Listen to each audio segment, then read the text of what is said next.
Manchmal sind die Probleme so schnell wieder weg, wie sie gekommen sind. Und ich muss auch keinen reichen Schnösel heiraten. Lieber Graf, Sie wissen, ich bin ein vermögender Mann mit erstklassigem Leumund. Und daher erlaube ich mir, um die Hand Ihrer Tochter anzuhalten. Ich möchte Sophie heiraten.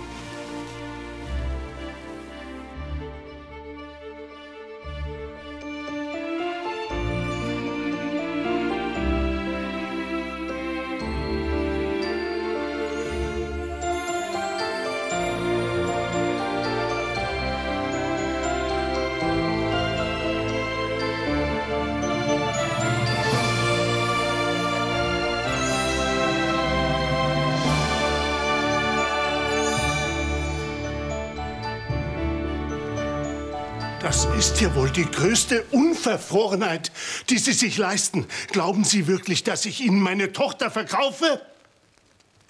Lieber Graf, mein Angebot, Ihnen finanziell unter die Arme zu greifen und mein Interesse für Ihre Tochter haben nicht das Geringste miteinander zu tun. Verlassen Sie auf der Stelle mein Haus. Und nehmen Sie den Scheck mit. Es tut mir leid, wenn Sie meine Bitte in diesen Zusammenhang bringen, aber es ist nicht so. Ich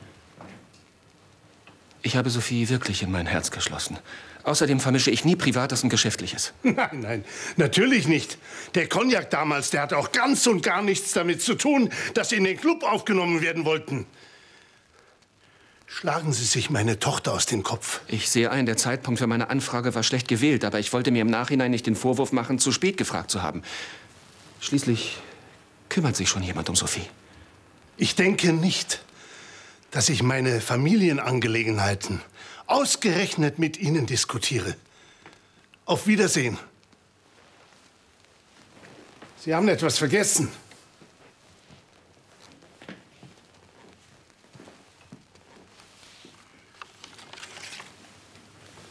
Wenn Sie es sich noch mal überlegen, Sie wissen ja, wo Sie mich finden.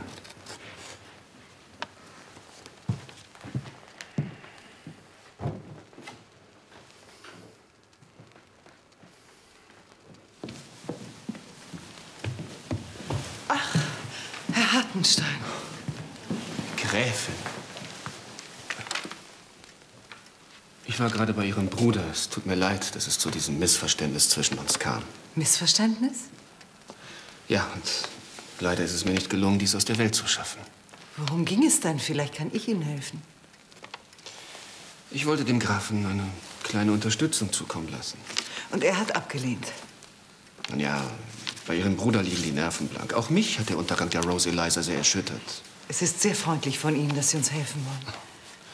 Ich lasse niemals meine Geschäftspartner im Stich. Wenn Sie denn meine Hilfe annehmen. Die ist aber schön, Lotte. Da wird Rike Augen machen. Nur gut, dass du so früh warst. Zu Weihnachten habe ich immer so viel zu tun.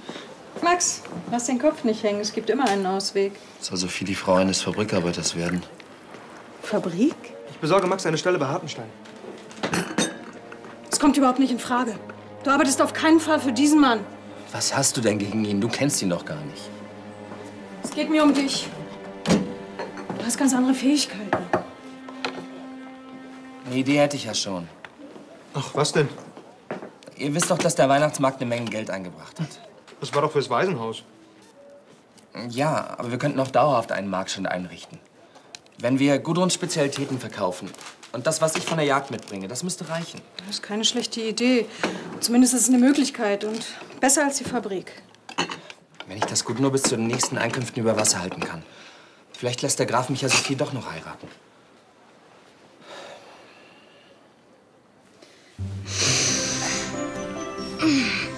Geht es noch? Ich fühle mich wie eine Presswurst, aber ich werde es überleben. Na gut, Presswurst. Dann schnüre ich noch ein bisschen. Oh, es reicht. Erzähl mir lieber, wo Max gerade ist. Ich habe keine Ahnung. Ich hätte ihn so gerne noch mal gesehen, bevor wir fahren. Dann hätte ich ihm sagen können, dass die Krise vorbei ist. Ah, Rike, was soll denn das? Bist du soweit? Ich bin soweit. Kein Schmuck? Die Gastgeber sollen doch nicht denken, dass du dir keine Mühe gibst. Wir dürfen auf keinen Fall bei gesellschaftlichen Anlässen nachlassen. Aber aber verheiraten lasse ich mich trotzdem nicht. Die ist doch sehr hübsch. Damit sehe ich doch aus, als gehe ich zum Empfang zur Königin. Der erste Eindruck ist doch am wichtigsten. Und wir wollen diese wertvollen Sekunden nicht ungenutzt verstreichen lassen. Wenn ich gewusst hätte, was meine Geburtstagsfeier für Folgen hätte, wäre ich an dem Tag ausgeritten. Keiner hat behauptet, dass es ein Zuckerschlecken ist. Es hat auch keiner vom Gegenteil geredet. Du wirst sehen, das wird sehr nett. Der Sohn von Zettlers ist absolut reizend und gerade mal 28. Der hat noch keine abbekommen. Beim Tee fallen dir hoffentlich Scherze ein, über die wir alle lachen können. Und wenn dir das Lächeln schon so schwer fällt, erfreuen wir die Herren mit deiner Schönheit.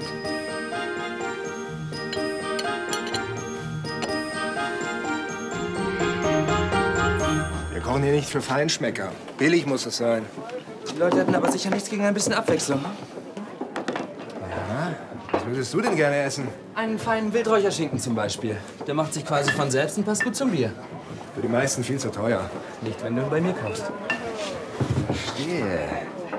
Du willst also einen Wildhandel aufziehen? Mhm. Wenn der Graf es mir erlaubt, warum nicht? Also, wenn der Preis stimmt, an mir soll es nicht scheitern. Dann sind wir also im Geschäft.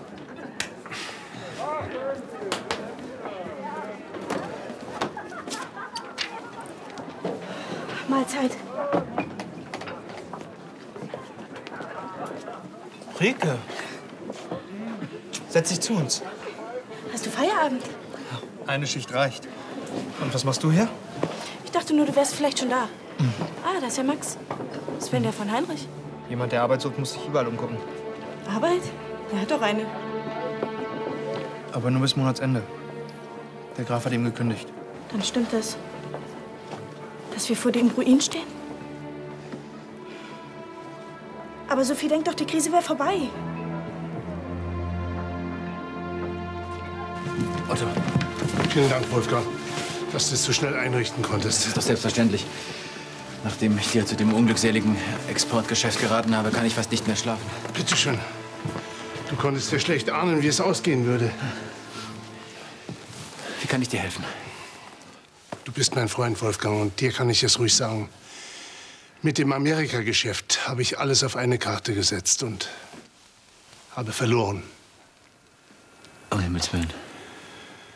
Nach den schlechten Ernten in den letzten Jahren, da sind die Reserven aufgebraucht und ich stehe praktisch vor dem Ruin. Das ist ja schrecklich. Ich wollte dich deshalb fragen, ob du nach dem Bacchantenbild noch an anderen Gemälden interessiert bist oder an Möbeln. Um ehrlich zu sein, ich habe es damals eigentlich nur gekauft, um dir einen Gefallen zu tun. Aha. Eigentlich hatte ich gar keine Verwendung für das Bild. Es war sehr anständig von dir, mach ich schon. Welche Summe benötigst du denn, wenn ich fragen darf? 10.000 Taler. Gibt es denn wirklich keine andere Möglichkeit mehr, als deine Einrichtung zu verkaufen?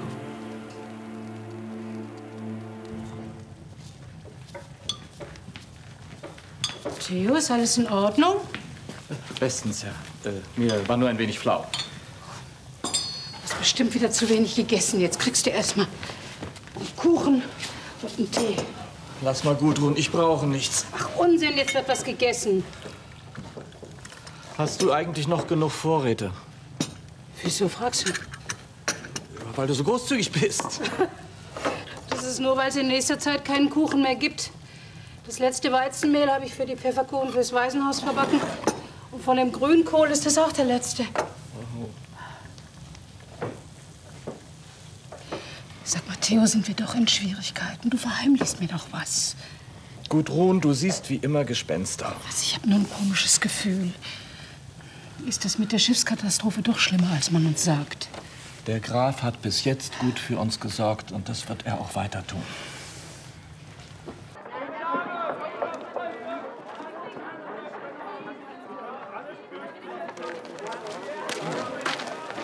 Machen Sie einen Spaziergang oder wollten Sie zu mir? Ich überlege gerade, ob ich nicht lieber einen großen Bogen mache. Oh, Noah, sitz. Sitz. Sie haben recht, ich wollte zu Ihnen. Ich wollte Ihnen doch erklären, warum ich nicht nach Ägypten fahre. Das kann ich verstehen. In so einer schweren Stunde, da lässt man seine Verlobte nicht gern allein. Bitte wen? Lieber Jörg, Es ist offensichtlich, dass Sophie und Sie ein Paar sind. Sie irren sich. Sophie und ich sind beste Freunde, nicht mehr. Aber auch nicht weniger. Dann entschuldige ich mich dafür, dass ich so indiskret war. Noah, komm.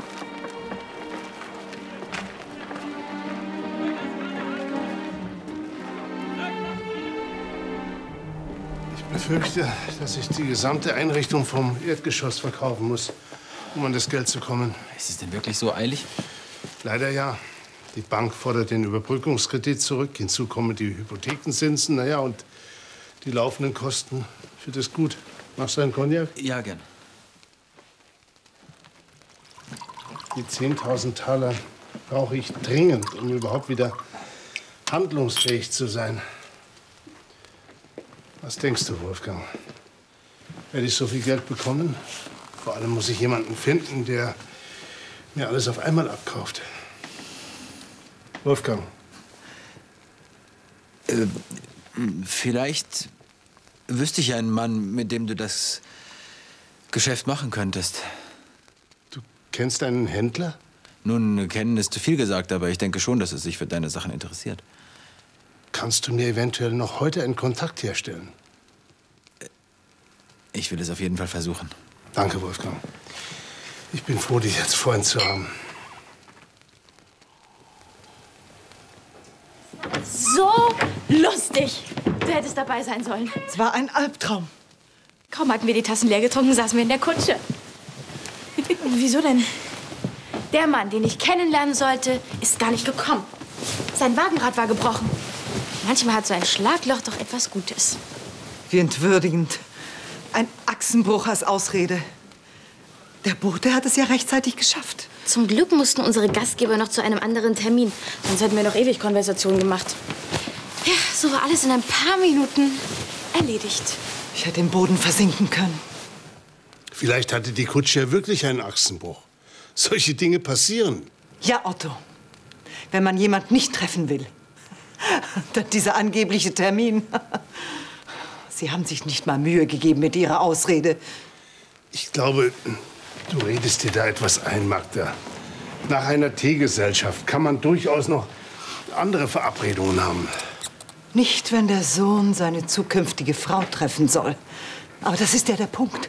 Wer will denn Sophie schon heiraten, wenn sie arm ist? Das ist doch Unsinn. Niemand weiß, dass wir in Schwierigkeiten sind. Doch, Otto. Es hat sich anscheinend herumgesprochen, wie es um uns steht. Man geht uns aus dem Weg. Und das heute war erst der Anfang. So, und jetzt will ich zu Max. Ist er inzwischen wieder aufgetaucht? Ich habe ihn in der Wirtschaft gesehen. Hast du ihm nicht gesagt, dass ich mit ihm sprechen will? Dazu bin ich nicht gekommen. Warum denn nicht? Rike. Dein Vater hat Max rausgeworfen. Zum Monatsende. Was? Mein Vater hat Max rausgeworfen? Aber ich denke, die Krise ist vorbei. Ich will mit Max sprechen.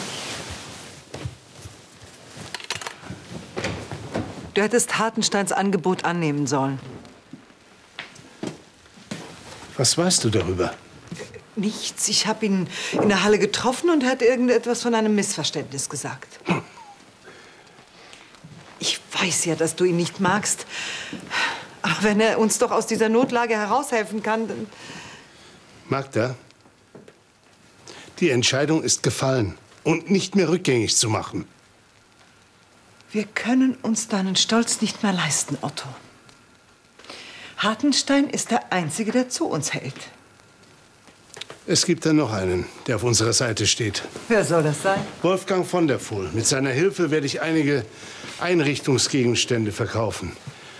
Wolfgang ist... Du willst unsere Möbel verkaufen? Wir haben keine andere Wahl. Er will seine Möbel verkaufen? Ja. Ich habe ihm allerdings zugesichert, dass der Händler diskret vorgeht. Wir werden sehen. Wie groß ist denn die Summe, die dem Grafen fehlt? Nun, alles in allem 10.000 Taler. dafür gibt er die gesamte Einrichtung vom Erdgeschoss her. Es bleibt ihm wohl nichts anderes übrig. Tja, so ist das nun mal, wenn man meine Hilfe ausschlägt.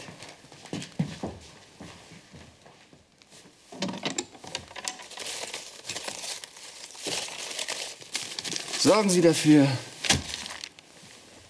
dass die Zimmer leergeräumt werden. Nicht ein Tischtuch soll übrig bleiben.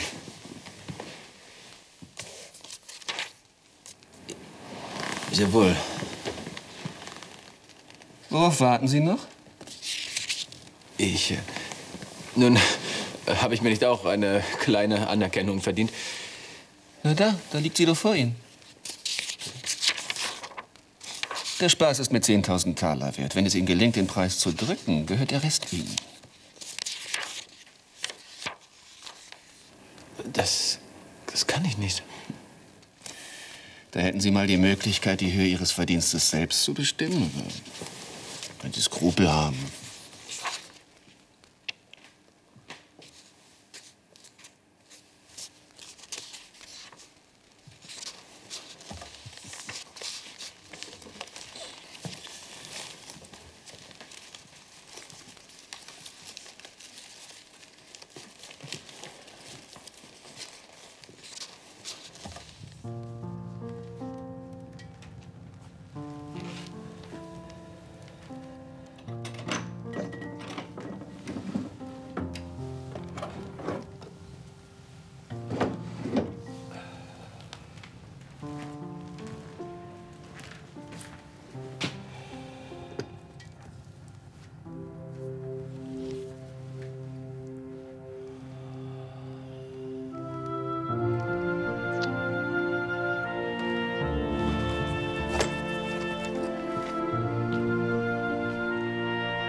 Was gibt's, Theo? Darf ich Sie kurz stören? Vielen Dank, Theo, aber ich bin versorgt. Nein, deshalb komme ich nicht. Also mein Ansinnen ist ein anderes. Es ist privat. Was hast du auf dem Herzen? Sag es, Theo. Frei heraus. Ich weiß, dass manche Dinge nicht für meine Ohren bestimmt waren. Aber ich mache mir Sorgen. Und ich dachte... Oh, nein, Theo. Ich werde dich bestimmt nicht entlassen. Du gehörst doch fast zur Familie, hm? Nein, das meine ich nicht. Ja, was denn? Also ich weiß, ich gehe jetzt zu weit, aber ich möchte Ihnen ein Angebot machen. Aha. Ich möchte helfen, Gut Ahlen zu retten. Nehmen Sie mein Erspartes und verwenden Sie es, wie Sie möchten. Theodor, du gute Seele.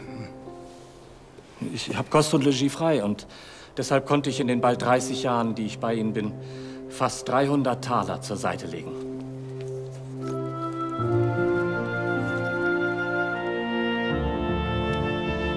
Das ist nicht viel, aber vielleicht hilft es für den Anfang. Ich weiß dein Angebot zu schätzen, Theo. Glaub mir's. Aber deine Alterssicherung, die werde ich bestimmt nicht anrühren. Sophie, jetzt renn doch nicht so. Die Leute gucken schon. Das ist mir egal. Ich will zu Max. Der ist bestimmt bei seiner Mutter.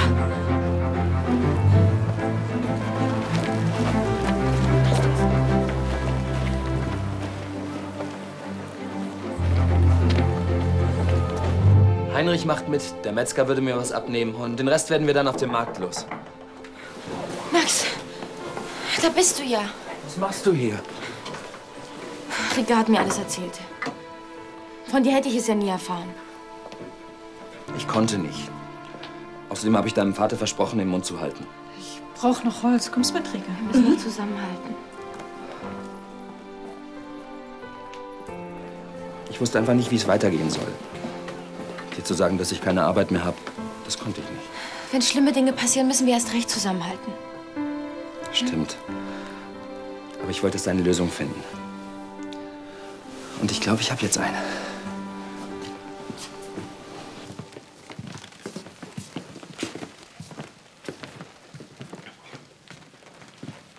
habe es von einer Geschäftsreise aus Holland mitgebracht. Mittlerweile ist der Maler ein anerkannter Künstler. Schöner Rahmen. Eins von seinen Bildern hängt sogar in London. Ah, sogar vergoldet. Was erwarten Sie sonst in meinem Haus? Sei nicht böse, Otto. Er macht nur seine Arbeit. Die Federung ist tadellos. Die Garnitur ist noch keine 10 Jahre alt. Die Lieblingssitzgarnitur meiner Schwester. Du musst versuchen, es nüchtern zu betrachten. Es hilft doch nichts. In diesem Sessel hat Christine mir gesagt, dass sie schwanger ist. In diesem Schrank hat sie ihre Aussteuer hier ins Haus gebracht. Wie bitteschön soll ich das nüchtern sehen? Ich weiß doch, Otto. Kannst du nicht mit dem Mann verhandeln? Also gut. So schlage ich also 3 Fliegen mit einer Klappe. Ich habe Arbeit, ich tue was fürs Gut und vor allem, ich kann bei dir bleiben. Das klingt ganz wunderbar. Und in den Wäldern, da ist so viel Wild unterwegs, da wirst du gar nicht wissen, wo du zuerst jagen sollst. Wir müssen langsam los, Sophie. Gleich. Hat dir Max schon von seiner Idee erzählt? Lotte hat es mir gerade gesagt. Und wie findet ihr seine Idee? Sie ist nicht schlecht, aber... Aber was? Naja, viel mehr als in meiner Nähstube wirft ein Marktstand wahrscheinlich nicht ab. Ihr habt die Wirtschaften vergessen. Die bringen doch das meiste Geld ein. Ja, aber ob das den Verlust des gesamten Weines aufwiegt? Seid nicht so pessimistisch. Max tut wenigstens etwas. Mein Vater wird deine Idee bestimmt ganz wunderbar finden. Ach, Max, alles wird gut. Alles.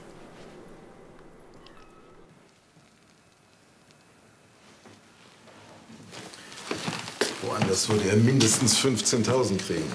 Aber das soll ich ihm bestimmt nicht sagen, oder? Genau. Du bekommst deine 100 Taler draußen vor der Tür und bringst alles zum Lager von Herrn Hartenstein. Geht klar. So, Leute, auf geht's. Alles einpacken. Und das ist Ihr letztes Wort? Herrgott, Sie machen es einem aber auch wirklich schwer. Otto, ich habe alles versucht, aber mehr als 8.000 will er nicht bezahlen. Nur 8.000? Leider. Soll ich Sie wieder wegschicken? Nein, ich hab ja keine Wahl. Das nicht. Das ist vom Geschäft ausgeschlossen. Es gibt da wohl ein kleines Problem. Moment. Otto, dem Händler hat dieses Bild ausgesprochen gut gefallen. Wenn er es nicht bekommt, dann zieht er vielleicht sein Angebot zurück. Ich kann doch unmöglich Christines Bild an einen Fremden verkaufen. Otto, kannst du dir Sentimentalitäten noch leisten? Und weiter geht's. Mein Sofa! Otto, nein! Natürlich muss der Stand regelmäßig auf dem Markt stehen, damit sich die Leute darauf einstellen können. Was ist denn hier los? Weißt du, warum Papa die Möbel wegbringen lässt? Ich habe keine Ahnung.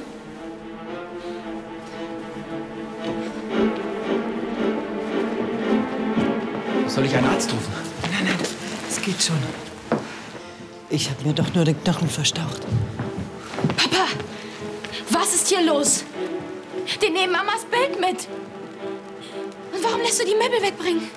Wir haben einen kleinen Liquiditätsengpass, aber du musst dir... Otto, jetzt reicht's! Sag dem Kind endlich die Wahrheit. Wir sind bankrott, Schluss, aus, vorbei.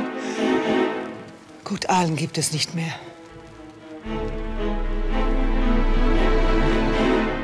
Du lädst Hartenstein zum Essen ein? Hierher ausgerechnet jetzt?